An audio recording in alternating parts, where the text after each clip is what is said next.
Okay, bismillahirrahmanirrahim. Assalamualaikum warahmatullahi taala wabarakatuh dan selamat sejahtera. Okey, so hari ini kita akan menyambung topik kita dalam bab 4 sebatian karbon. So hari itu saya telah pun membicarakan berkenaan dengan mukadimah bab sebatian karbon. Berkenaan dengan definisi sebatian karbon, pengkelasan sebatian karbon kepada organik dan juga bukan organik. Lepas tu saya ada membincangkan sedikit tentang perbandingan antara sebatian organik dengan sebatian bukan organik. Dan juga berkenaan dengan hidrokarbon dan juga sumber-sumber hidrokarbon. So untuk ulang kaji balik, saya nak tunjukkan pada kamu tentang struktur hidrokarbon. So hidrokarbon ni, itu kalau kamu ingat balik daripada unsur yang hanya ada dua saja, iaitu karbon dan juga hidrogen. Seperti ini mungkin nampak. Alright. So dalam unsur ini kita ada satu karbon dan juga 4 hidrogen. Secara kebiasaannya dalam hukum kimia, satu karbon dia boleh bercantum dengan 4 unsur yang lain. So apa yang nampak di sini ialah struktur hidrokarbon yang paling asas, iaitu CH4 yang dipanggil sebagai metana. So ini ialah metana, salah sebuah contoh gas asli lah, yang mudah terbakar. So ada banyak jenis, iaitu alkana, ada alkina dan juga alkuna. So alkana ni seperti metana tadi, CH4. So itu tentang hidrokarbon.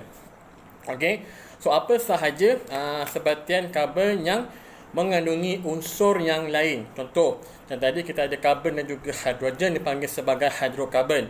Jika ada sebatian karbon yang mengandungi unsur yang lain. Contohnya dalam situasi ini. Kita nampak kat sini. Alright. So dalam ini ada persamaan kimia C6H12O6. So dalam persamaan kimia ini ada 6 karbon, 12 hidrogen dan juga 6 oksigen. So bila masa ada unsur lain selain daripada karbon dan juga hidrogen, kita tak panggil dia sebagai hidrokarbon. So ini adalah persamaan kimia bagi karbohidrat ataupun glukosa ataupun kanji lah. So saya harap penangan ini, permulaan ini agak jelas lah. Berkenaan dengan mukadimah sebatian karbon. So pada hari ini kita akan tengok tentang alkohol. So alkohol juga merupakan salah satu daripada contoh sebatian karbon. Mostly adalah sebatian yang bukan organik, yang tidak organik. So alkohol ni dia terdiri daripada 3 unsur utama, iaitu kita ada unsur karbon, unsur hidrogen dan juga unsur oksigen. Di mana apakah keunikan ataupun sesuatu unit yang membentuk alkohol adalah setiap alkohol dia ada satu kumpulan asas dipanggil sebagai kumpulan hidroksil, iaitu diwakili oleh OH. So ini dipanggil kumpulan hidroksil. So strukturnya hampir sama dengan metana tadi, iaitu hidrokarbon CH4. Cuma di sini digantikan dengan satu unit baru dipanggil sebagai unit ataupun kumpulan hidroksil, iaitu OH. So bila mana ada kumpulan hidroksil OH ini dalam struktur sesuatu sebatian karbon, ia adalah alkohol. So alkohol diwakili oleh ataupun dibuat ataupun dihasilkan dengan adanya kumpulan hidroksil OH. Jika ada kumpulan hidroksil, maka bahan itu ialah alkohol. So ini ialah struktur kimia bagi alkohol yang bernama metanol. Metanol yang selalunya digunakan sebagai pelarut dalam dakwat printer. So inilah metanol, satu alkohol yang beracun lah untuk manusia. So ini tentang alkohol. So untuk menghasil alkohol ni, dia ada dua cara, sama ada secara semula jadi ataupun secara industri. So secara semula jadi, kita boleh menggunakan ataupun mengaplikasikan proses penapaian. Kalau kamu ingat balik masa belajar bab 1 hari itu, ada satu mikroorganisma yang kita panggil sebagai yeast. So yeast merupakan salah satu mikroorganisma yang berupaya untuk menjalankan proses penapaian. So proses penapaian adalah proses di mana dia akan convertkan, akan menukarkan kanji ataupun glukosa kepada satu bentuk alkohol dipanggil sebagai etanol dan juga gas karbon dioksida. Okey. So contoh kamu tengok dalam pembuatan roti. Di mana roti ada yeast. Yeast dia akan menghasilkan enzim, iaitu enzim Zymes untuk menghuraikan glukosa menjadi etanol dan juga gas karbon dioksida. The same thing applicable dalam proses penapaian yang lain. Contohnya kalau macam kat Malaysia, kita ada tapai ubi, tapai beras dan sebagainya. So kalau kamu tengok proses pembuatan tapai tersebut, dia mesti akan mencampurkan dengan satu bahan dipanggil sebagai yeast. Okey, so yeast itu yang akan menapaikan glukosa untuk menghasilkan etanol dan juga karbon dioksida. Okey, so tetapi kebanyakan alkohol yang kita dapat ataupun yang kita boleh jumpa contoh dekat farmasi, okey, ataupun dekat makmal, dibuat melalui proses industri. Okay, di mana dia akan melalukan ataupun akan menggunakan bahan-bahan seperti hidrokarbon etina, okey, dan akan dilalukan dengan wap air dan dengan dimangkinkan dengan asid fosforik untuk menghasilkan alkohol. Okey, so ini tentang proses penghasilan alkohol lah secara am. Okey, so apakah ciri-ciri umum alkohol? Okey, so alkohol ni dia punya ciri dia adalah sejenis cecair yang jernih. Okey, maksudnya dia cecair yang tiada warna, dia menjernih macam air. Okey, tetapi mempunyai bau yang agak tajam dan dia juga satu bahan yang mudah meruap. Okey, so kita boleh kenal pasti alkohol ni melalui baunya yang sangat tajam dan juga alkohol ni dia sangat mudah meruap. Sebab tu kena simpan dalam bekas yang bertutup dan diletakkan kalau dalam makmal ada satu tempat bernama kebuk wasap. Selalunya kita akan simpan bahan-bahan yang mudah meruap dalam kebuk wasap. Contohnya seperti alkohol lah. Okey, itu yang pertama. Yang kedua ialah alkohol ni dia bersifat neutral. Dia tidak berasid ataupun tidak beralkali. Dia bersifat neutral dan merupakan pelarut organik yang sangat baik. Okey, so alkohol merupakan pelarut organik yang sangat baik dan kebanyakan alkohol ini dia larut dalam air dan juga lemak. Okey, so alkohol ni dia boleh larut dalam air dan juga lemak untuk kebanyakan jenis alkohol. Okey, dan yang paling penting ialah alkohol ini merupakan bahan yang mudah terbakar. Okey, so dia flammable, yang mudah terbakar dan bila terbakar dia akan menghasilkan nyalaan berwarna biru. Okey, dan selalunya bila alkohol ini terbakar dia tidak akan menghasilkan jelaga. Okey, seperti mana kalau kita membakar gas-gas hidrokarbon, dia akan menghasilkan warna oranye kekuningan dan juga berjelaga. Okey, iaitu pembakaran yang tidak lengkap. Tetapi kalau alkohol, dia akan bila dia terbakar menghasilkan nyalaan biru dan tiada jelaga. Dipanggil sebagai pembakarannya lengkap. Okey, dan bila terbakar dia akan membebaskan karbon dioksida dan juga wap air. Okey, so alkohol ini dia adalah salah satu alternatif bahan untuk digunakan sebagai bahan bakar. Okey, dalam proses contohnya untuk kenderaan. Okey, kenderaan bermotor tinggi seperti kereta lumba. Okey, so ada kereta lumba yang menggunakan etanol sebagai bahan bakar, okay, instead of petrol. Okey, sebab apa? Sebab pembakaran yang lengkap dan sangat efisien dari segi sumber tenaga dan juga tenaganya bersih. Sebab tidak menghasilkan banyak jelaga. Okey, dan alkohol juga dia boleh bertindak dengan asid organik, okey, ataupun asid yang lemah. So, bila alkohol ni bertindak dengan asid organik, dia akan menghasilkan satu bahan dipanggil sebagai ester. E-S-T-E-R, ester. Okey, so ini dipanggil sebagai proses ataupun tindak balas pengesteran. Okey, tindak balas pengesteran di mana alkohol apabila bertindak balas dengan contohnya asid organik yang lemah sepertinya asid etanoik. Contohnya asid etanoik bertindak balas dengan alkohol dan dimangkinkan dengan asid sulfurik pekat, dia akan menghasilkan sejenis bahan bernama ester dan juga air. So ester ini sangat-sangat digunakan dalam kehidupan seharian kita, terutama dalam industri pemakanan dan juga industri kosmetik. Sebab apa? Sebab ester ini dia merupakan bahan yang berbau wangi. Okey, so bergantung kepada jenis alkohol dan juga jenis asid organik yang kita gunakan untuk menghasilkan sesuatu ester. Okey, dia boleh menghasilkan pelbagai jenis bau. Okey, contohnya bau pisang, bau buah-buahan dan sebagainya. Okey, alright. So dia sangat-sangat menarik. Okey, so ester merupakan satu sebatan yang agak neutral. Okey, sebab apa? Sebab alkohol bertindak balas dengan asid organik. Okey, So daripada sifat-sifat ester yang mempunyai bau yang wangi ini menjadikan asas kepada pembuatan bahan kosmetik, terutamanya untuk penghasilan minyak wangi seperti cologne, ataupun deodoran yang kamu pakai selalu setiap hari, ataupun dalam industri pemakanan, contohnya digunakan untuk untuk penambah perisa, untuk dalam makanan kamu, juga digunakan dalam pembuatan kek, pembuatan biskut dan sebagainya, So apa sahaja yang ada bau yang wangi, selalunya adalah ester dalam bahan tersebut. Dan ester juga boleh didapati secara semula jadi dalam tumbuh-tumbuhan seperti buah-buahan. Contoh buah durian ada bau dia.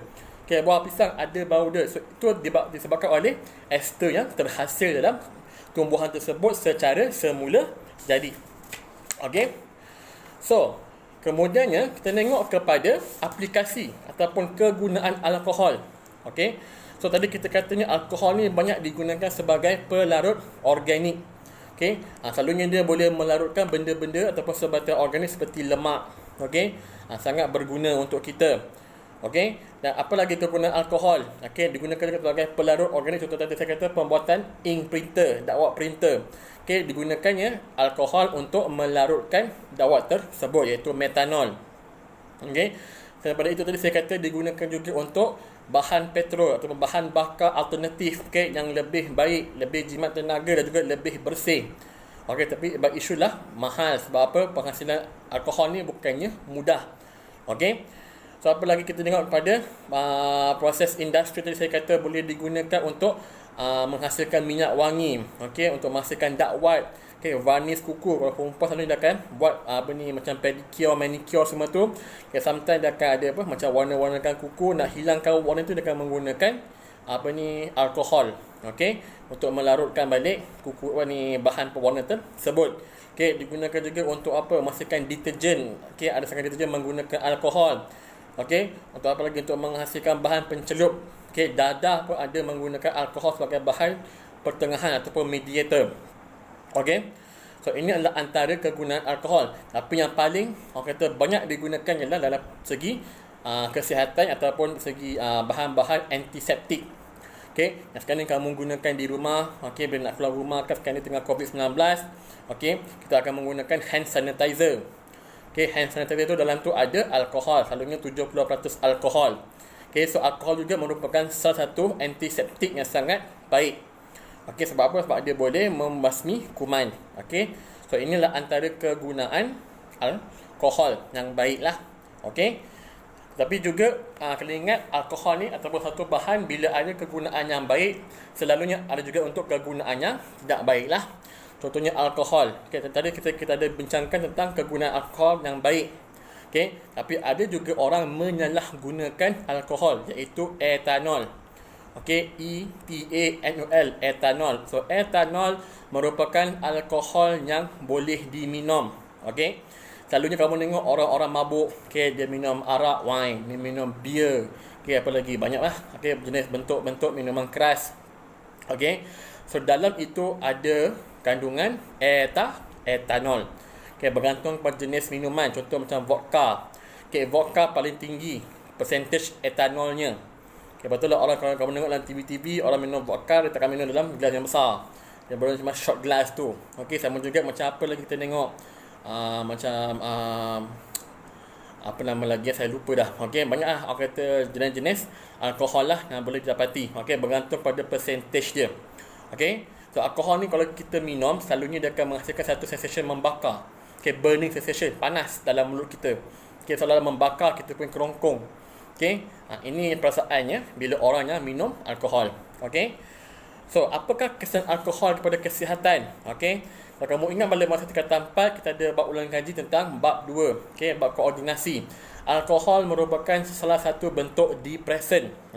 Apabila kita kata depresan, berarti dia mengganggu kepada sistem saraf kita, fungsi otak kita, keupayaan otak kita untuk berfikir secara rasional.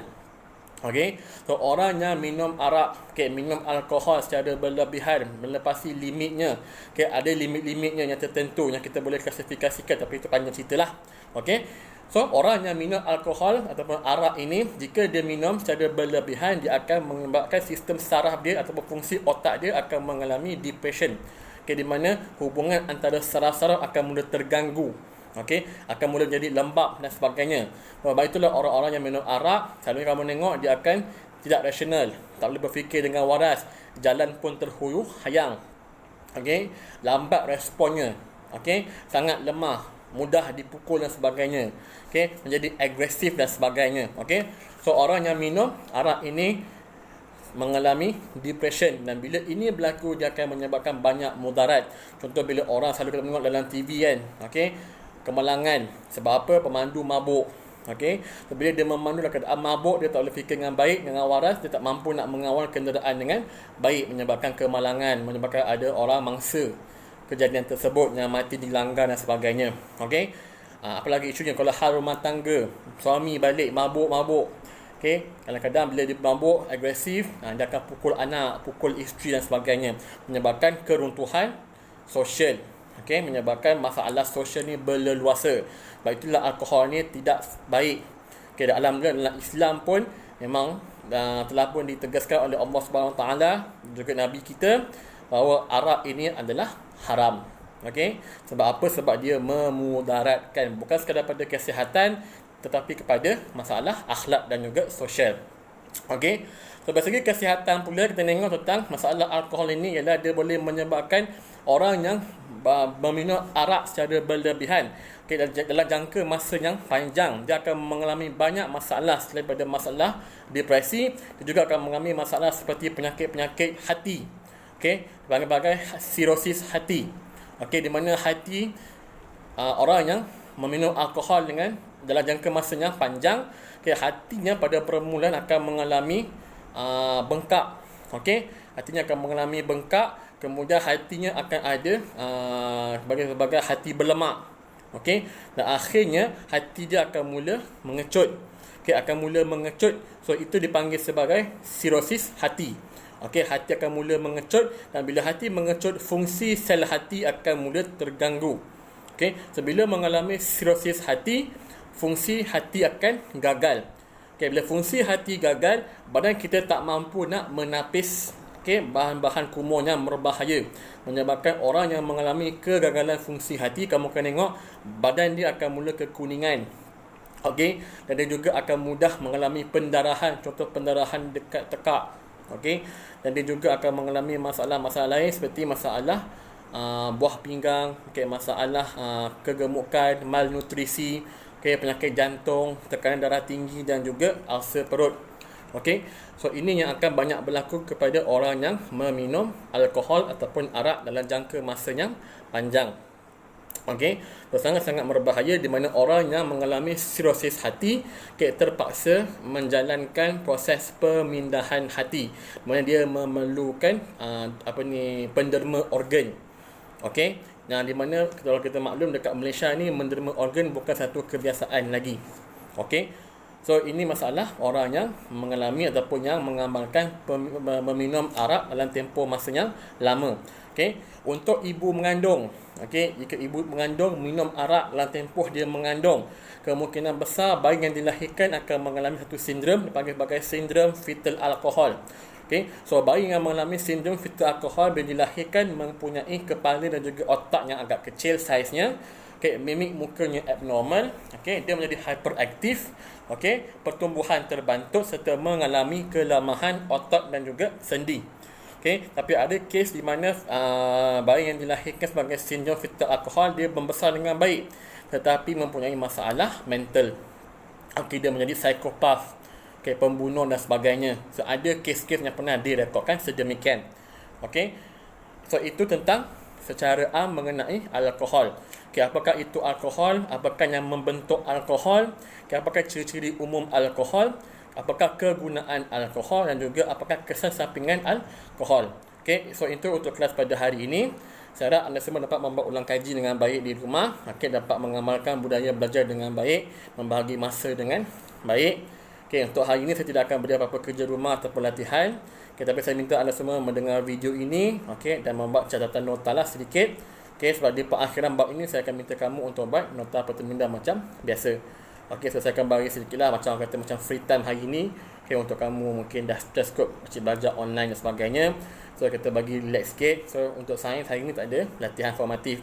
Okay, cukup untuk kamu mendengar dan memahami tentang alkohol, okay, serta sebatian karbon yang tajuknya sebelumnya. Okay, so rajin-rajin buat ulang kaji. Okay, ada banyak contoh media yang boleh digunakan seperti YouTube, juga TV pendidikan sekarang dengan dilancarkan sekarang ni. Okay, sila buat apa yang terbaik. Okay, tarikh SPM pun belum dapat lagi yang betul. Okay, belum dapat lagi yang sahih. Okay, tapi kita mendoakan yang terbaiklah untuk semua. Alright, so sekian, terima kasih. Assalamualaikum warahmatullahi wabarakatuh.